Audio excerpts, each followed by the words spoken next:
plaintiff, Milton Cox, dated the defendant, and he claims after they moved in together, the defendant constantly accused him of cheating and looking at other women. But he believes she was the one cheating. Milton is suing because he claims after the defendant took his car without permission to meet another man, the car overheated and stopped working. Defendant Shawana Treadwell insists she knows Milton was cheating because she caught him talking to other women on the phone. Shawana does not believe she's responsible for the damages to Milton's vehicle. Give me some background on you guys. Well, Your Honor, I've known the defendant for about almost 2 years. We got introduced through a mutual friend, and what happened, we dated for a little bit, then about 4 or 5 months later, we ended up becoming a couple. You know, she moved in with me and everything, and in the beginning, everything was good. You know, then basically we started, you know, having problems. It became the issue to where, you know, everything, she thought that I was, you know, cheating on her or just always like looking at other women. For example, we'd go to the store, and if I was looking for some potato chips or something, and I just so happened to look down the aisle and there's a woman there, we would get into an argument over, you know, this little stuff like that. And why did she think you were cheating? Did she ever say, hey, I heard the woman on the phone and you told me it was a guy, or what made her think you were cheating? Did she accuse you of anything specifically? No. Okay. It was just always an assumption. All right. You all dated for 2 years? No, we dated for about 4 or 5 months, then we became a couple. So okay. You mean perhaps you became exclusive? Yes. A committed relationship in 5 months? Yes, Your Honor. Perhaps that's what you mean. All right. Ma'am, you want to give me some background on this? Yes, like he was saying, you know, we was together in the beginning. It was good, but things turned south because he said he wasn't cheating, but he was. I mean, I caught him talking to women on the phone. I mean, I would come in the room. The exact example I gave. Yes. And he said he was a guy. I would come in the room and he would hang up the phone really quick, and I'd be like, well, who are you talking to? And he'll be like, oh, I was talking to my friends. I'd be like, okay, well, you hung up the phone pretty fast. You know, so I was like, you know, you were cheating. And I found out that he was cheating. So. I swear I didn't know anything about that. I swear I had no information on that. Yes, but he was. He definitely was. But that's exactly what I alleged, and you alleged the same thing. Sir? Well, that's not true. I got, you know, friends and everything. People I know, women call, but I never dated them. And she told you it sounds like you have a woman on the phone, and your response was, no, it's a guy. It's my friend. Yes. Isn't that what I just said happened? Yes. Now, I know you just by your looks. I know that's the type you are. You got sneaky. him right. You got him right. He's very sneaky. I can tell when he's sneaky. I know a sneak when he get in here. Go ahead. Yes. So what else? And basically, the reason why we're here today is because, like, the car situation. He's alleging that I blew up his head to his engine. Okay. But let me allow him to give that. You're suing her for damaged property, $3,300. How does she owe you for that? So what happened, I took it to the shop, and they told me that, you know, it needed thermostat. So what I did, I parked the car, and I was still going to work, so I was getting rides and everything. And while I was at work, one day, she took the car. She just kept driving it while it was hot, and, you know, the head's blown. And how do you know? Because she told me. She said she had to take her mom to the store. And I was like, that doesn't make any sense. Your mom got a car.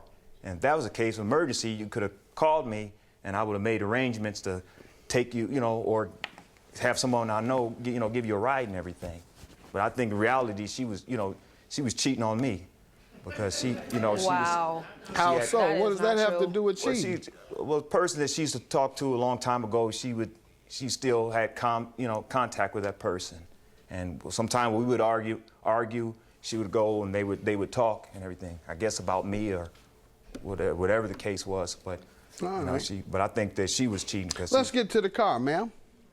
Basically, like he was saying, I took the car. I did take my mother to the grocery store. At the time, she was having problems with her car. She needed a new timing belt, so her car would like make noises and stuff. And she was really skeptical about driving her car at the moment. So what I did was, he was at work, like he said, and I basically took the car without his consent because I mean, like I was living with him. Like why wouldn't I? And my mother has to go somewhere, so I took her where she had to go. Had it been parked as a result of disrepair?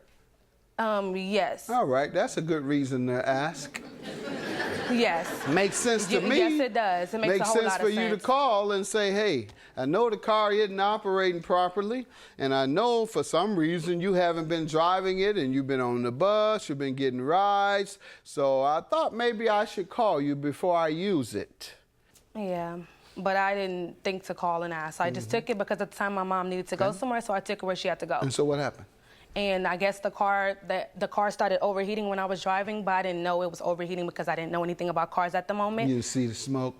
No, it didn't have any smoke. Okay. It wasn't no smoke. It just showed the overheating sign, but there wasn't no smoke. Okay. And I pulled over and I parked the car. Yeah. You didn't know what that meant when the sign said it was over? Not at the moment, no. Okay. I do understand now, but at the moment, no, I did not. So you did what then? I basically took the car, and after I got done taking my mom from the grocery store, I went back home and I parked his car. And when he came home, he said, my car is not starting, it's not working, what's wrong with my car? I was like, well, I think the needle was rising to the overheat mark. I said, I'm not sure. And then he said, okay, you blew my head to my car. Okay. So that's what happened. Your Honor, she's not telling the truth. Yes, I am. The car wasn't even at home. I had to get the car towed. Really? 5 or 6 miles away from the house. I had to get the that car true? towed. That is not true. He didn't have to That get is it towed? absolutely not All true. right. How long had he not been driving it? He drove the car the day before, actually.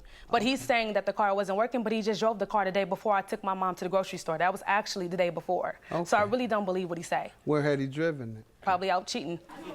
So, I mean, like, what do you expect from a person like him? Okay. I don't know him. But what I do know is it's not right to take someone's property without their permission and then damage it. I do know that. Okay. Sir? Your Honor, and that's another, I'm going to correct what she's saying. I'm not the type, every time, if I'm not working, I'm at home or I'm going to the store. Other than that, I don't go out, I don't go to clubs, I Did don't you go park. try and use the car the day before, or did you use the car the day before this incident?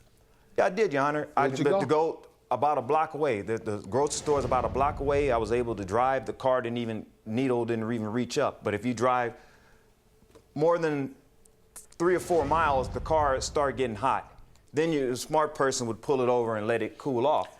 But then if you just keep... a smart person who knows they have a problem with that would not drive it as you did the day before. And get the car fixed at that. I just drove the car to the store. That's all it takes. But it didn't get hot. That's what you say. It got hot for her the next day. Exactly, so you know it got hot for you too. Ma'am, Yeah, please be quiet. Okay. I just went to the store and I brought the car home and I parked it. Did you and discuss it with her? Oh, she knew because sometime we'd be in a car. No. What you're telling me, did you tell her this? Yes. Did you say, you did it, and then you caused it because I only drove it up a block? And did she accept that as true? Yeah, she was apologized. She signed a promissory note, everything. Okay. Here's my Let's see. This the price of the engine, everything. Ma'am? I did sign a promissory note because at the time, like I said, I did drive the car, so I was liable at that time, so I did sign a promissory note. Your Honor, she didn't have a driver's license. I was teaching her how to drive and everything. She shouldn't even been driving a car. So that wasn't the cause of the overheating, but had you not violated the law, it wouldn't have overheated. That's true. You broke the law. I definitely agree. agree And with you that. breaking the law contributed to it overheating and damaging it. What do you say about this? You say you signed it because what? I signed it because I knew I was the person that was liable for the car at the time. Did you change your mind? Yes, I did. Yes, I definitely. When did you change your mind? I changed my mind literally after we broke up. I was like, I should never signed it, you I know, don't because blame I you. felt. Yeah, that's what it was most after we people broke do. up, you know. That's I what mean, most I'm gonna people tell the do. They truth. break up, and I ain't paying you nothing. Exactly. Where do we get the $300 from, sir? Oh, that's for my TV. Okay, let's talk about that. Tell me what happened with your television. We got into an argument over the car, and she got mad. And I told her, like, you need to pay me something. And she got mad. I had some weights. She picked up a weight, and she just threw the weight, and it just right at the TV. Brand new TV. What happened after that? I got upset. We was arguing, and I punched the wall. I shouldn't have did that, but I was upset. It was my brand new TV. How did it end? We both got arrested. You have the police report? I don't have the police you report. Tell They me what wouldn't- happened, man, with this television incident. Basically, we was talking about the car. The situation escalated. It got bigger. It escalated from one thing to another. And what I ended up doing was just throwing the weight through the TV because I was upset because, like I said, he was cheating and everything else in between. I mean, it was so much stuff. It was so much drama with him. I can't even go into all the details. Well, one That's the thing only thing she I did it out of anger, basically. Right. I was upset, and I did it because of I basically was hurt, you know? That's not the only thing. She threw a champagne bottle at me. It didn't hit me, but she threw the bottle and it busted, and then I got cut. And then what happened, I had a T-shirt on, so I wiped my T-shirt, you know, my cut, and the T-shirt had blood all over it. So we was outside, still a little bit arguing, and was some people that lived the next block over seen her, and she... Why couldn't you walk away? I know when you lose your temper it's hard, but you know... I did. I went when outside, and then she followed me outside, and we get to arguing. Okay. All right. And Did then he when- try to leave and he went outside and you followed him? I was trying to talk to him basically about the No, situation. talk to him. You didn't throw a brick through the television.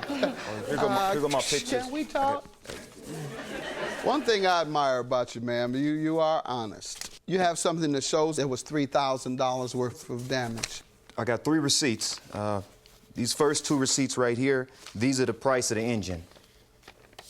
And that's the labor. So it came up to a little bit more.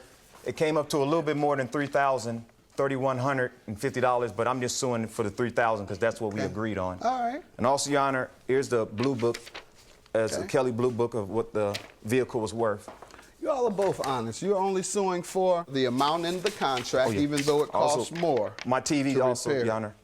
All right. How much is that? It was $300. All right, that It's is on the sale right action. now, but here go the pictures. Let's see.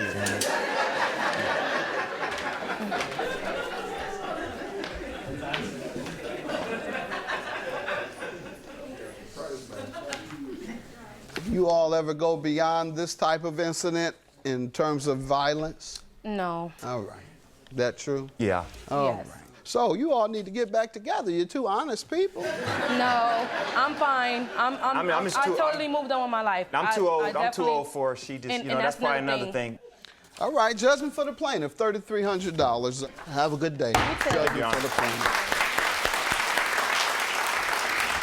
I'm just glad I can move on and get my.